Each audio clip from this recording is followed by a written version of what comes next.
Hey everybody, welcome back to the Spin Rack. This is Mars here, and I'm here with my boys, Petey and Cal. Say what's up, gents. What's going on? Yo, ready to rock? Hey, we're talking about lanterns. We've dropped another trailer. This is probably going to be the biggest hit of the fall. Selector, please drop it. Okay, ready, set, and it's probably gonna be choppy, so Here,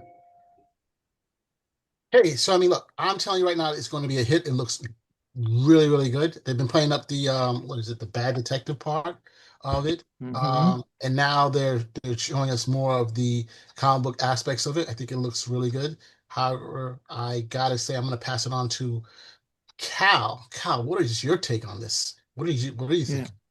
I don't know. I don't see the comic book aspects, and the characters that I know of didn't have this adversarial relationship from Jump Street. I've already said Hal Jordan. I don't understand why he's so old. I don't understand it. And then it makes it look I'm curious about the dynamic that they're doing with here.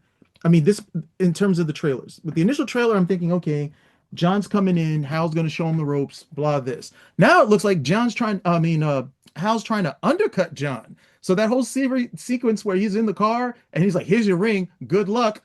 That's what it looks like, as opposed to I'm trying to like really put you in tough situations because that's what you're gonna have to face as a lantern.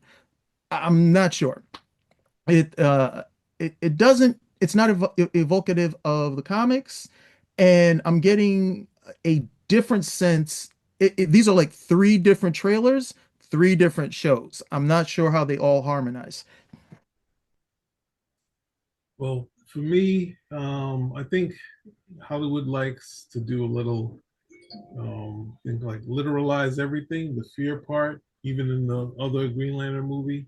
So they kind of try to say, "What about the fear?" And he's like, "Oh no, he doesn't know that he's not fearless." So then he's just saying, "Oh, I just had to be the guy," and that was the hero's journey for this character. This one is how people react. Oh, you're fearless means you're reckless.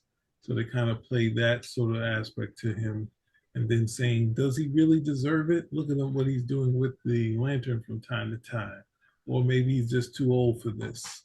And then, hopefully, Laura Linney is in the well. Obviously, she's going to be a bad guy, but is she trying to manifest herself saying she's a guardian? And hey, go out there and go get that ring. Go get you your ring. So, I mean, obviously, Just take those. going Yeah, you just take those bananas. Just take those bananas. too far. But anyway, I think whatever it is it looked like it's going to be interesting. The whole problem is that it's not going to be the characters that we love. So that's going to hold against it.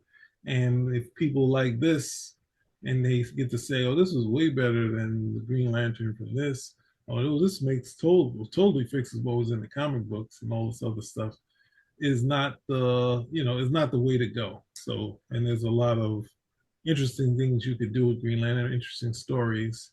Well, we'll see where this one goes because we yet to see the villain. It's mostly about outside of Laura Linney, but they have the heroes at odds where there was a lot of tension between them two when they first met, but it wasn't this type of thing of them battling over who, John Stewart was just really, the backup. So it was like getting ready as a backup, and he, Hal was just like saying, "Hey, kind of be a little more straight laced." So and then he goes off and he's like, "Oh, I think he, they picked the wrong guy," and you find out that you found out that John Stewart had done the right thing, and then they have a moment at the end. So, and then of course he comes on, and there's little to no tension by the time he becomes a lantern. So, it's one of those things where you can do this, but I think one of the good parts of the '80s was they were kind of moving away from the hero battles, and these movies are going saying we need to go to the battles.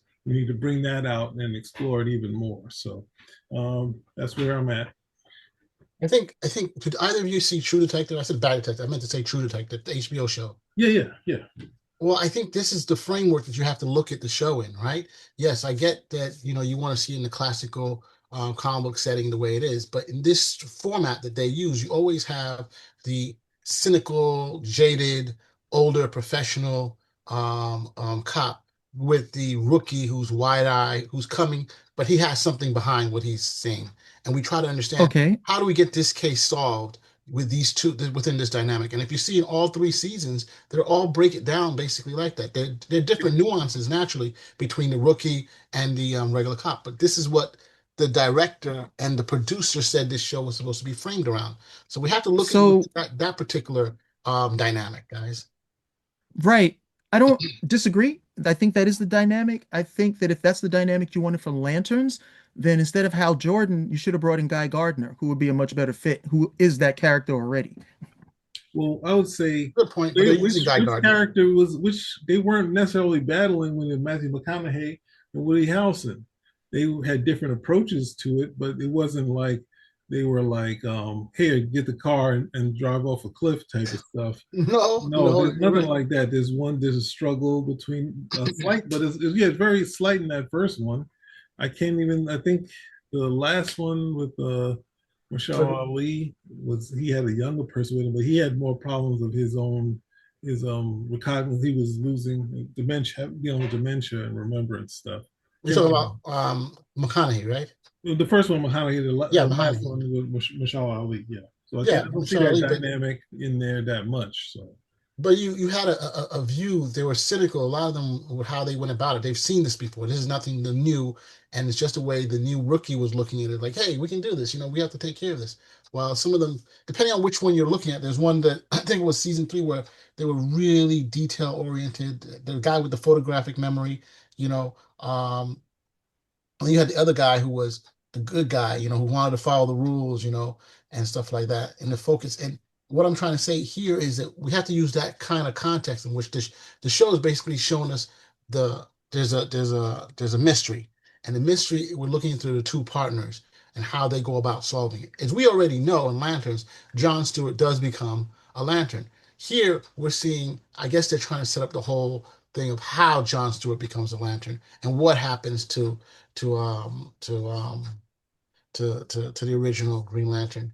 When before becomes parallax. I think that may be what we're trying to set up. no, we don't need another parallax thing.